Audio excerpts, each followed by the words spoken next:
Fabrication limited engage कर रही है manufacturing of the iron and rod steel.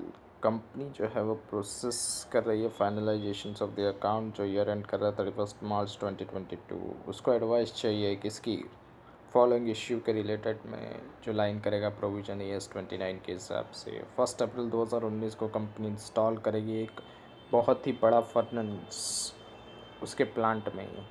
Furnace जो है वो लाइनिंग करेगा, नीट करेगा कि रिप्लेस्ड किया जाएगा हर 5 साल में टेक्निकल रीजंस की वजह से। बैलेंस शीट डेट पे 31 मार्च 2022 पे जो कंपनी है वो प्रोवाइड नहीं कर रही है provisions replacement of the lining of furnace का।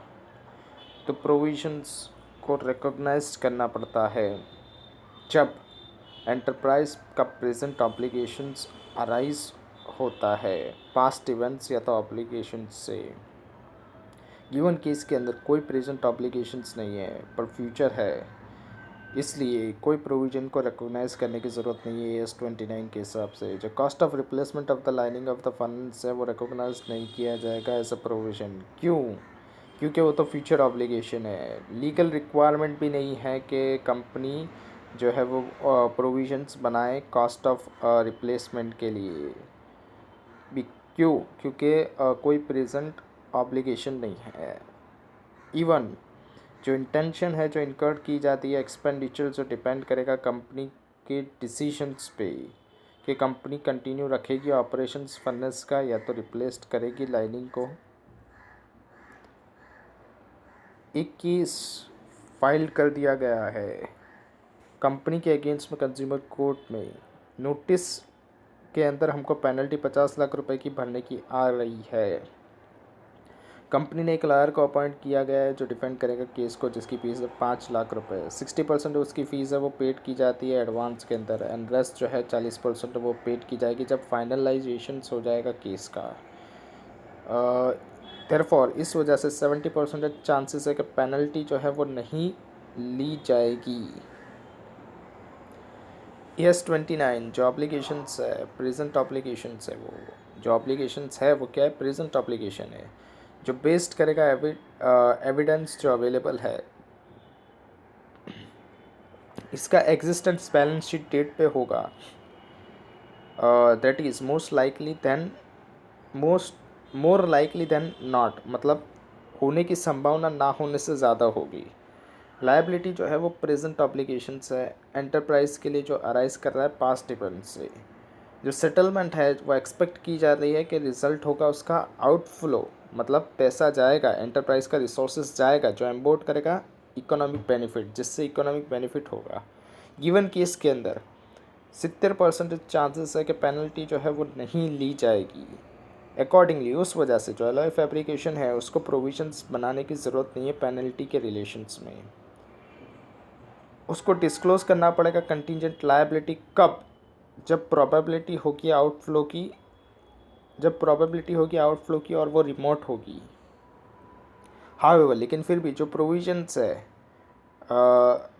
किसके रिलेशंस में, जो 40% फीस पे की जा रहेगी लॉयर को, जी जो कितना आ रहा है 5 लाख का 40% 2 लाख रुपए, उसका तो हमको प्रोविज़न बनाना ही पड़ेगा। फाइनेंशियल स्टेटमेंट के अंदर जो फाइनेंशियल ईयर एंड हो रहा है जो फाइनेंशियल ईयर है 21-22 का, उसके अंदर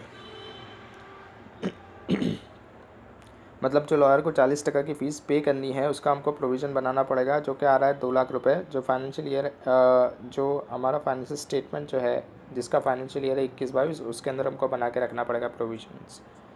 ES-26 का क्वेश्चन रह गया था, वो करते हैं। कंपनी एक्वायर्ड कर रही है उसका internal use of the software acquire कर रही है 1/3/2020 को UK से, जो 1,50,000 पाउंड का है।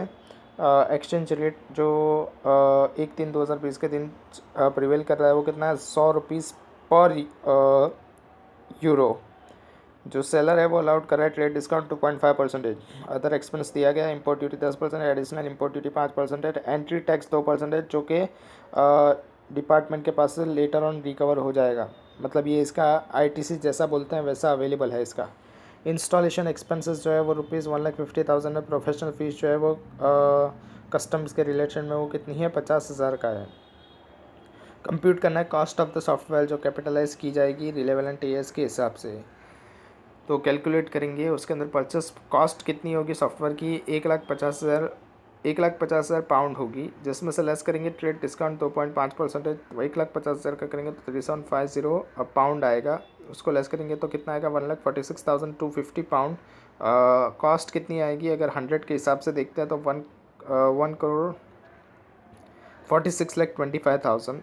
उसके अंदर हम लोग ऐड कर देंगे इंपोर्ट ड्यूटी 10% करेंगे तो 14,62,500, तो टोटल आएगा 1,60,87,500। इसमें और ऐड क्या करेंगे 5% जो एडिशनल इंपोर्ट ड्यूटी है वो किस पे कैलकुलेट करेंगे 1,60,87,500 का 5% करेंगे तो आएगा 804,375। तो टोटल करेंगे तो 1,68,91,875 आएगा। उसमें ऐड करेंगे installation expense professional fees custom clearance की जो कितनी हो रही है, इंस्टॉलेशन 1,50,000 है, प्रोफेशनल फीस कस्टम क्लियरेंस का 50,000 है। तो कॉस्ट कितनी बनेगी हमको जो हमको कैपिटलाइज करनी पड़ेगी सॉफ्टवेयर की वो 1,70,91,875 आएगा। यहाँ पर हम लोग जो एंट्री टैक्स है जो मेंशन किया गया है कि वो रिकवरेबल है रिफंडेबल है, इसलिए उसको इंक्लूड करने की ज़रूरत नहीं है कॉस्ट ऑफ द एसेट के अंदर।